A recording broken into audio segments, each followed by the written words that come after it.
Saya pun meminta izin kepada Mas Yuda untuk pulang. Karena sudah maghrib, saya takut dicari oleh orang tuaku. Tapi Mas Yuda melarangku dan dia tidak mengizinkanku untuk pulang. Saya pun mengiyakan permintaan dia, seolah-olah saya gak bisa menolak apa kata-katanya terucap darinya. Dan pada sore itu pun Mas Yuda memanggilku kembali untuk masuk ke kamarnya, karena kedua temannya sudah datang dari kampus. Dan ketika saya masuk ke kamar Mas Yuda, tiba-tiba saya tercengang melihat baju dan buku berserakan di lantai. Saya ingin sekali membantu Mas Yuda untuk membersihkan kamarnya, tapi saya malu dan takut juga dia tersinggung dengan kata-kata saya.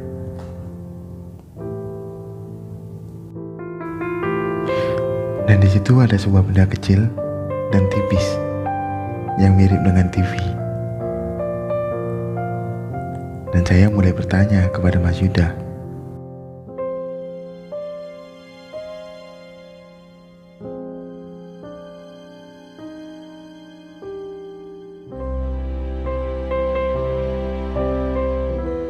Dan Mas Yuda hanya tersenyum dan tertawa puas. Dan kita pun bercanda di dalam kamar itu. Aku merasa senang dan sangat gembira pada waktu itu. Hingga teman-temannya juga datang ke kamar Mas Yuda. Dan mereka hanya menyamaku dengan senyuman saja. Dan kemudian mereka kembali ke kamarnya masing-masing. Dan kami pun melanjutkan canda tawa kami berdua tadi. Dan tiba-tiba emakku datang dan mengetuk pintu, menyuruhku pulang karena sudah mau isya. Dan akhirnya aku pun pulang dan berpamitan kepada Mas Yuda. Di situ saya melihat raut wajah Mas Yuda seperti kaget, dan kayaknya dia belum mengizinkan aku untuk pulang.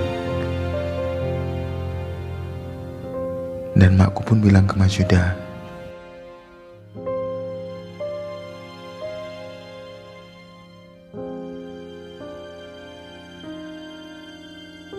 dan perasaan ini bertambah hebat. Aku merasa teruja dengan kata-kata Mas Yuda tadi. Tapi sesampainya di rumah, bapak dan makku memarahiku karena aku bermain di rumah orang sampai terlalu lama. Terkadang saya buang jauh pikiran-pikiran seperti ini. Pikiran yang seolah-olah aku seperti dikekang oleh orang tuaku.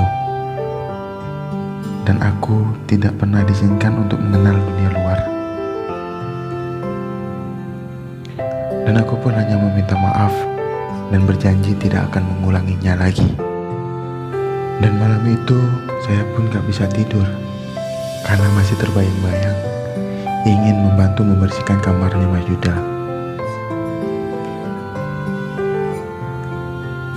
Dan malam pun berganti pagi. Perasaan ini masih sama seperti biasanya. Keinginanku yang selalu ingin dekat dengan Mas Yuda.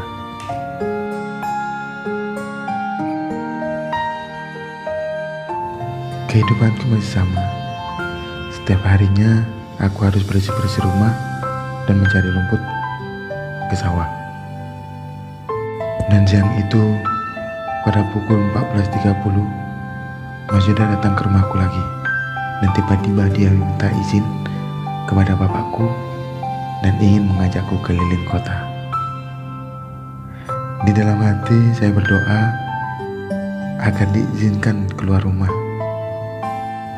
Karena sekalipun aku tidak pernah melihat dunia luar seperti apa. Dan alhamdulillah doaku dikabulkan. Betapa bahagianya pada saat itu. Dan orang tuaku pun menitipkanku sepenuh hatinya kepada Mas Yuda.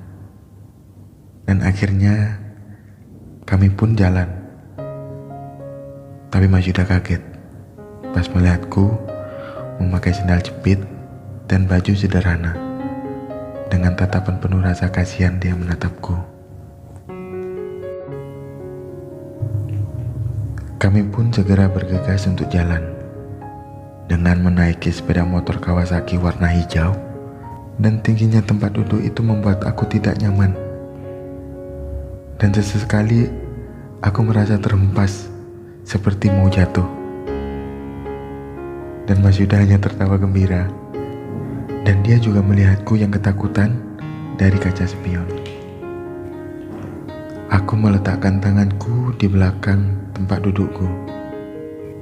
Kemudian aku pun kaget karena Mas Yuda berhenti secara tiba-tiba.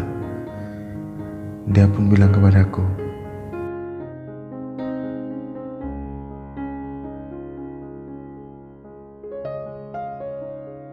dan aku pun berpegangan ke badan Mas Yuda. Detak jantung ini berdenyut dengan kencang dan seperti tidak terkontrol lagi rasanya. Aku pun pelan-pelan membaringkan badanku ke punggungnya, dan dalam hatiku berkata, seandainya benar dia adalah kakakku, betapa bahagianya aku. Setelah perjalanan panjang, akhirnya kita pun sampai di sebuah bangunan besar yang sering dipanggil dengan mall. Aku pun terkagum-kagum, sangat bahagia sekali melihat bangunan tinggi bertingkat pertama kalinya. Jujur, rasa takut ini hilang seketika ketika Mas Yuda memegangku erat, dan sesampainya di atas aku kaget ketika dia bilang suruh pilih baju yang mana. Pilih baju yang mana yang aku suka dan sepatu. Aku gak bisa ngomong. Dan aku gak mau menerima tawarannya itu. Karena bagiku, harga yang di dalam mall itu sangatlah mahal. Harganya berkisar antara 50.000 hingga 100.000 lebih. Aku pun menolak tawaran itu, karena hanya dengan membawaku ke sana saja aku sudah sangat bahagia, dan Mas Yuda pun gak mau memaksaku. Dan saya hanya temani dia untuk membeli buku, dan kami pun makan malam di luar hingga jam 10 malam. Dan akhirnya kami memutuskan untuk balik ke rumah. Dengan memandangku kedinginan, dia memberikan jaket yang dipakainya kepadaku. Jaket itu wangi dan hangat rasanya. Pada waktu itu benar-benar hari spesial bagiku dengan Mas Yuda yang gak mungkin aku bisa lupakan. Sesampainya di rumah, hanya rasa terima kasih yang kuucapkan kepadanya.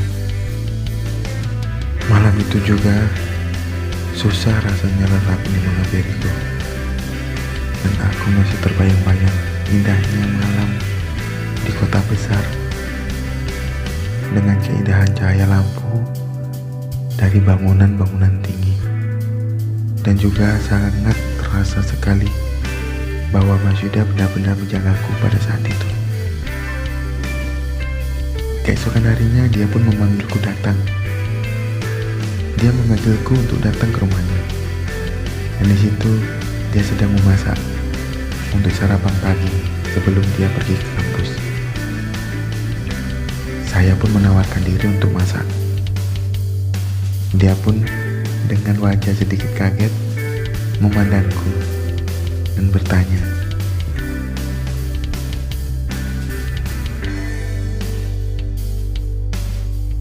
dan dia pun membiarkanku untuk memasak.